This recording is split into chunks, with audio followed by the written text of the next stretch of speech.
구미호 사랑과 피로 맺어진 금기.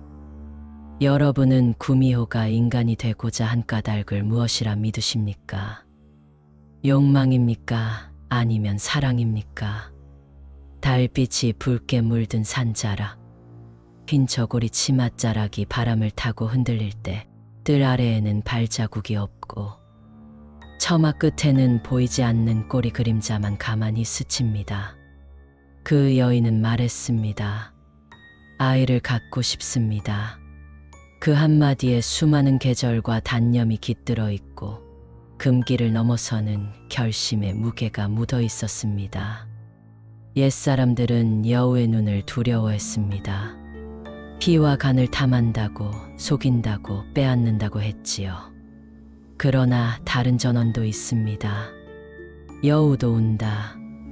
그 울음은 사람의 울음보다 더 따뜻하고 더 차갑습니다. 밤이면 경계는 얇아지고 새벽이면 도톰해집니다. 경계를 넘는 자는 반드시 대가를 치릅니다. 때로는 피, 때로는 이름, 때로는 사랑으로. 호남의 작은 마을, 보름을 열을 앞둔 저녁. 가난한 선비가 길 위에서 쓰러진 여인을 업어들였습니다. 그녀의 손끝은 차갑고 맥은 깊었습니다. 마을의 무당 월심은 낮은 목소리로 속삭였습니다. 달이 차오르면 발 뒤꿈치를 보아라. 그러나 선비는 말했습니다. 사람의 고통은 사람의 손으로 씻어야 하오. 오늘 이야기 구미호는 지금부터 시작됩니다. 사랑이 금기를 넘어설 때 어떤 대가가 찾아오는지, 그리고 모성이 불러낸 소망이 어떻게 비극으로 바뀌는지, 달빛 아래 감춰진 전설의 장막을 함께 들춰보시지요. 비가 그친 뒤라 들길에 흙냄새가 진했습니다. 선비는 여인을 초가 처마 밑에 눕히고 약초를 다렸습니다. 이상한 점이 있었습니다. 상처는 깊지 않은데 피 냄새가 열벗고 숨은 고요했습니다. 사흘째 되는 날, 여인은 눈을 떴습니다. 연이라 부르십시오. 그녀는 이름을 더 말하지 않았습니다. 낮에는 마당을 쓸고 병든 닭을 품에 넣어 조용히 어루만졌습니다. 다음 날 닭은 털을 고르며 일어났습니다. 선비는 놀랐으나 말아두었습니다. 여는 밤이면 하늘을 오래 올려다보았습니다. 저 산 너머에는 밤에만 열리고 새벽이면 닫히는 길이 있지요. 마을에는 금기가 있었습니다. 보름 앞뒤로 산에 오르지 말 것. 소나무 아래 붉은 끈으로 묶인 돌을 건드리지 말 것. 무당월심은 선비의 문턱에서 말했습니다. 달이 찰수록 경계는 얇아집니다. 여인이 사람이라면 다행, 아니라면 다정할수록 위험합니다. 선비는 고개를 저었습니다. 미신에 무릎 꿇을 생각은 없습니다. 먼저 사람을 살려야지요. 말은 그렇게 했지만 선비의 마음 한쪽에 찬 기류가 흘렀습니다. 우물 속 달빛이 흔들릴 때 연의 그림자는 간혹 사람의 그것과 달랐습니다. 발 뒤꿈치가 땅을 닿지 않는 듯 미끄러졌고 창호지 너머로 길고 얇은 무늬가 스쳤습니다. 어느 날 밤 문간에 붉은 끈이 얹힌 매끈한 돌이 놓였습니다. 여우를 막는 매듭이었습니다. 누가 이걸 바람이 두고 갔나 봅니다. 여는 미소를 지었습니다. 소식은 금세 번졌습니다. 선비 집에 요상한 여인이 들었다. 장독대 위로 꼬리가 스친다. 우물 속의 그림자가 두 겹이다. 수군거림은 밤마다 짙어졌습니다. 월심은 소매 속 부적을 꺼내 마룻장 아래 살짝 붙였습니다. 사람이면 무사할 겁니다. 아니라면 이건 타서 사라지지요. 그날 밤 부적의 가장자리가 잿빛으로 그슬렸습니다. 그리고 연의 손끝에서 아주 작은 불꽃이 피었다가 사라졌습니다. 아무도 보지 못했습니다. 시간이 흐르자 연은 집안일을 보태며 조용히 살았습니다. 마을 꼬마가 넘어지자 손끝을 얹고 숨을 불어주었고 노파의 어깨를 주물러 아픈 곳을 잦아들게 했습니다. 사람들은 혜택을 받으면서도 그녀의 눈을 오래 바라보지 않았습니다. 이상하게 따뜻했고 그만큼 차가웠기 때문입니다. 어느 날 밤 여는 선비에게 물었습니다. 아이를 좋아하십니까? 아이 울음은 이 세상 틈 사이로 들이치는 새벽 같지요. 좋아하지 않을 리가 있을까요? 그날 이후 여는 밤에 더 오래 깨어 있었습니다. 달빛은 그녀의 목덜미에 은빛을 얹었고 미세한 꼬리 그림자가 마루를 스치고 지나갔습니다.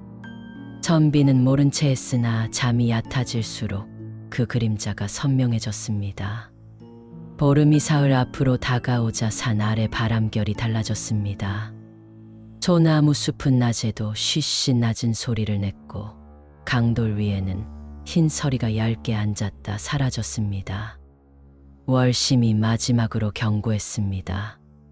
여우가 사람의 아이를 품겠다고 작정하면 둘 중 하나는 값을 치르게 됩니다. 산모든 아이든 혹은 당신의 사랑이든. 선비는 대답했습니다. 그녀는 사람입니다. 월심은 고개를 끄덕이지 않았습니다. 그 밤 여는 처음으로 눈물을 보였습니다. 저는 아이를 갖고 싶습니다. 당신의 아이를요. 선비는 오래 잠자코 있다가 천천히 고개를 끄덕였습니다. 그것이 시작이었습니다. 사람과 금수 사이의 맹세, 사랑과 금기 사이의 협정. 여는 선비의 집에 머물며 몸을 아꼈다. 과일과 죽으로만 입을 죽였고 피냄새 나는 음식은 멀리했다. 몸은 조금씩 달라지고 있었다. 맥은 분명했고 손끝은 인간보다 더 따뜻했다. 마을의 사람들은 그 변화를 감지했다. 저 여인 그냥 사람이 아니야. 밤마다 꼬리 그림자가 보인다지 않소. 소문은 불처럼 번졌다. 낮에는 입을 닫고 있었지만 밤이면 누군가 돌멩이를 던졌다. 기와장이 부서지고 마당에 유리 조각이 흩어졌다. 선비는 묵묵히 치웠고 여는 그 돌멩이를 손에 쥐었다가 천천히 내려놓았다. 그 순간 돌이 마치 식은 듯 차갑게 변했다. 당신 탓이 아닙니다. 아니요. 내 탓이요. 내가 지켜주지 못했으니. 여는 조용히 웃었다. 그 웃음에는 슬픔이 섞여 있었다. 달이 차오를수록 연의 기운은 불안정해졌다. 장호지 너머 그녀의 그림자는 사람의 모습일 때도 있었고 9개의 꼬리가 흩날릴 때도 있었다. 선비는 눈을 감고 애써 모른 채 했지만 마음은 이미 알고 있었다. 그날 밤 여는 선비의 손을 꼭 잡았다. 달 3번만 지나면 됩니다. 그때까지만 사람처럼 지내고 싶습니다. 그리고 그 시간이 지나면 그때는 다시 약속을 하겠지요. 약속. 그 말은 선비의 가슴에 무겁게 남았다. 약속은 사랑을 묶는 끈이기도 하고 운명을 부르는 족쇄이기도 했다. 마을의 무당월심은 날이 밝자 제단을 차렸다. 붉은 실과 흰 쌀, 맑은 물을 올리고 연의 배를 향해 굳은 목소리로 말했다. 산 자의 길, 죽은 자의 길, 그리고 그 사이의 경계. 만약 이 아이가 두 길 사이에서 울음을 터뜨리면 둘 중 하나는 이름을 잃게 될 것이다. 그런 말 하지 마시오. 선비는 화를 삼키듯 말했다. 이미 시작된 일이다. 월심의 눈은 깊었다. 밤이 오자 마을 곳곳에서 불길한 징조가 이어졌다. 송아지가 이유 없이 울고 장독대 뚜껑이 저절로 흔들렸으며 닭은 한밤중에 울었다. 사람들은 불안에 떨며 속삭였다. 그 여인이 아이를 품었다더라. 사람의 아이냐, 여우의 아이냐. 소문은 점점 날카로워졌다. 일부는 횃불을 들고 모여들었다. 지금 쫓아내야 한다. 아이를 빼앗기기 전에. 그러나 월심이 북을 울리며 길을 막았다. 아직 아니다. 경계는 완전히 열리지 않았다. 지금 건드리면 더 큰 빚을 산다. 사람들은 주춤했지만 아기는 쉽게 꺼지지 않았다.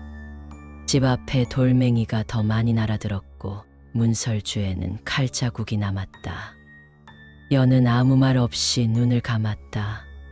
그 눈동자에는 깊은 슬픔과 금빛 흔들림이 동시에 서려 있었다. 선비가 말했다. 내가 사죄하러 가겠소. 당신이 지을 죄가 아닙니다. 제 죄입니다. 제가 사람의 길을 욕심냈으니까요. 새벽녘, 여는 홀로 산으로 올라갔다. 소나무 아래 오래 묶여있던 붉은 끈이 반쯤 풀려 있었다. 그녀는 그 끈을 조용히 그러나 단호하게 풀었다. 그 순간 바람이 산을 뒤흔들며 거세게 불었다. 산은 그녀의 발걸음을 받아들였고 숲은 낮게 울었다. 뒤이어 발자국 소리가 들렸다. 무겁고도 단단한 인간의 발자국. 선비였다.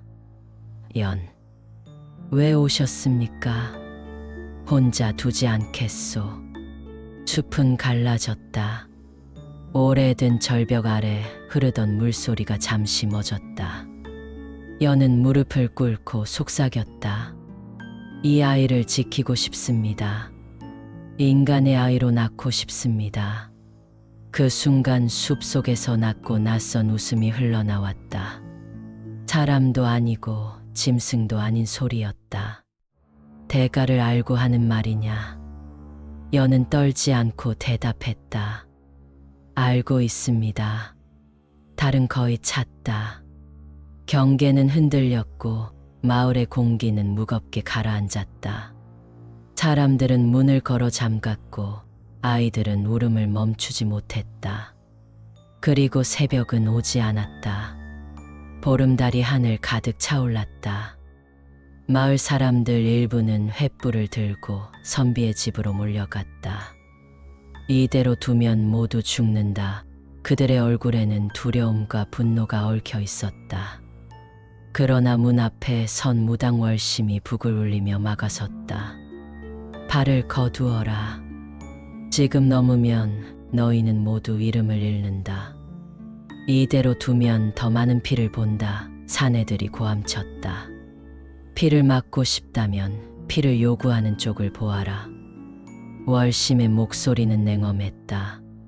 그 순간 산 너머에서 울음소리가 들려왔다. 여인의 울음과 여우의 울음이 뒤섞여 애끓고 처연한 비명이 마을을 덮쳤다. 선비의 가슴은 무너져 내렸고 그는 산길을 달렸다. 절벽 아래에 이르렀을 때 여는 서 있었다. 그녀의 등 뒤로 9꼬리가 은빛 비단처럼 펼쳐져 있었다. 황금빛 눈동자는 달을 머금어 깊고 서늘했다. 선비는 한 발 내디뎠다가 멈췄다. 사랑과 공포가 동시에 그의 가슴을 죄었다. 연, 죄인입니다. 그러나 사랑했습니다. 연의 목소리는 떨렸지만 단호했다. 숲의 그림자가 움직였다. 오래된 굶주림이 형체를 이루고 다가왔다. 그것은 이름 잃은 존재, 경계가 열릴 때마다 나타나 사람의 마음을 핥아 먹던 그림자였다. 빚을 받으러 왔다. 그림자의 음성은 땅을 울렸다. 빚은 이쪽이 지고 이쪽이 갚는다. 월심이 앞에 나섰다. 여우가 인간의 아이를 품겠다면 한 생이 대신 꺼져야 한다. 산모든 아이든 혹은 사랑이든. 선비는 주저하지 않았다. 내가 꺼지리라. 여는 고개를 저었다. 안 됩니다. 당신은 살아야 합니다. 사랑은 남아야 합니다. 월심은 제단을 차려 붉은 실과 흰쌀, 맑은 물을 올리고 선비의 손에 작은 칼을 쥐어 주었다. 피는 경계를 긋고 이름은 길을 만든다. 그러나 끝을 묶을 사람은 그 자신뿐이다. 선비는 손가락을 그어 붉은 피를 떨어뜨렸다. 바위 위에 스며든 피가 문양을 그리자 연은 그 위에 무릎을 꿇었다. 꼬리 하나가 접혀 사라졌다. 그림자가 낮게 웃었다. 9에서 8. 아직 멀었다. 월심이 북을 울렸다. 숲이 뒤집히며 공기가 흔들렸다. 사람의 약속으로 짐승의 길을 바꾸려 하니 값이 더해진다. 되돌리려면 마음 하나를 놓아야 한다. 모두가 그 뜻을 알았다. 사랑을 놓으면 아이가 살아나고 사랑을 지키면 아이가 꺼질 수 있다는 것. 연은 선비를 바라보았다. 눈물은 차갑지 않았고 뜨겁게 번져 내렸다. 나는 사랑을 놓겠습니다. 아이를 살리겠습니다. 연. 선비는 비명을 토했으나 그녀의 꼬리 두 가닥이 더 접혀 사라졌다. 그녀의 몸은 흔들렸고 입술엔 붉은 기운이 번졌다. 그림자는 만족스레 중얼거렸다. 빛이 줄어든다. 월심이 연을 붙들었다. 너 하나로 다 갚을 수 없다. 숨이 남아있는 한 경계는 다시 흔들린다. 그때 선비가 앞으로 나섰다. 그의 눈빛은 단단했다. 사랑이 없다면 나도 사람이 아니다. 그러니 나의 이름을 가져가라. 나는 이름을 버리고 그녀와 아이가 사람으로 살아라. 이름을 버린다는 건 자신이 누군지 잊고 모든 기억을 잃는다는 뜻이었다. 월심은 혀를 깨물었다.